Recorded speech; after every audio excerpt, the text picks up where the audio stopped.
Hello everyone, my name is Dr. Ann Johns and I'm here today to tell you about the Learning Tuscany program. This is a first session of summer program in which we spend 6 weeks in Italy. In particular, we spend 1 week in Rome and then we settle in and live in the beautiful Tuscan town of Siena for 5 weeks.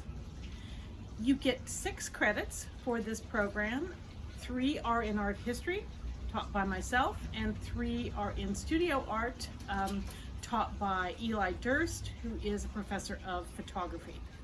So you get, in my class, you get an examination of a lot of the more historical elements of Siena, and in your photography class, you get a chance to spend some time looking at the contemporary city. So it's a nice blend of both the old and the new.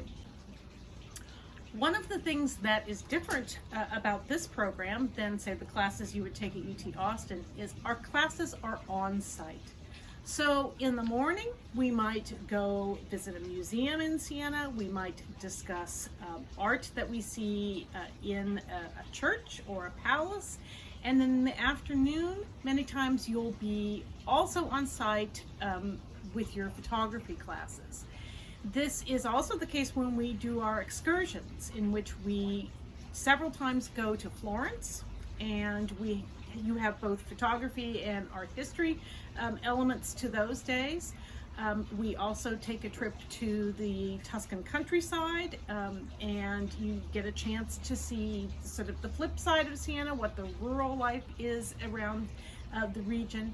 And then we also have at the very beginning of the program a week in Rome, which is a splendid way to begin this summer program because you are introduced to the whole array of Italian art from the ancient all the way up to the present day.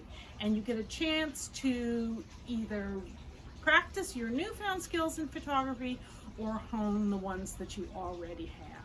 And so it is a class in which we spend a lot of time actually immersed in the culture, in the city, in the landscape of Italy.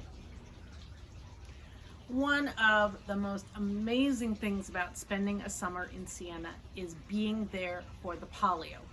Now, you may be wondering what the Palio is. A Palio is actually just a banner, but it turns out it's the banner that is won if you win a horse race. And this particular horse race happens in the Campo, in the center of town.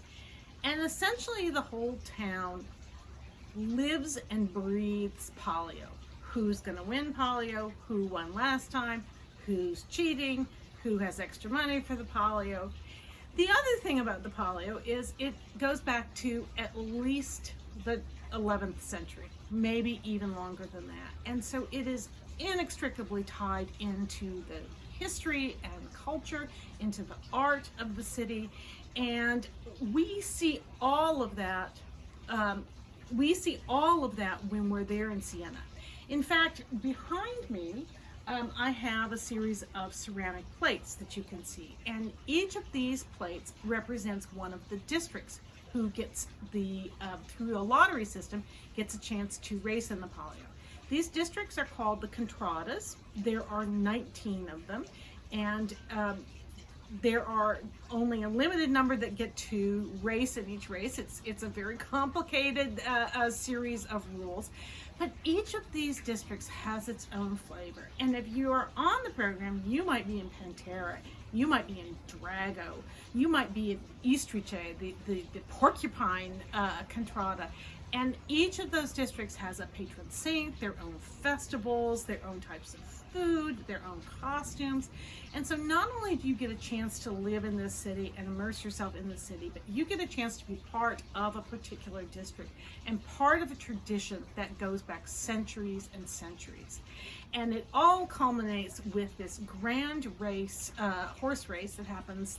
They go around 3 times. It's an experience that you just, you have to be there to see it. We will see a lot of art, a lot of different kinds of art, a lot of different types of art on this trip.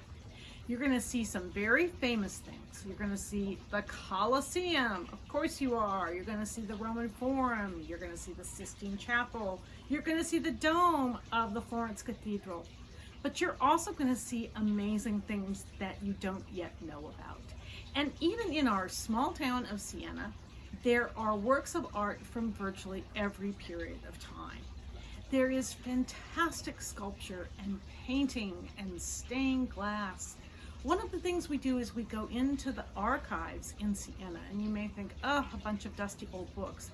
That's true, but we also see all of these little painted book covers that are some of the most uniquely Sienese objects that I can think of.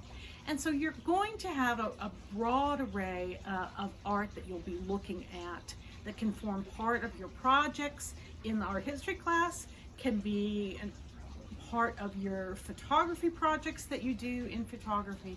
And so you will come back from this experience with very much enriched by what you see in Italy.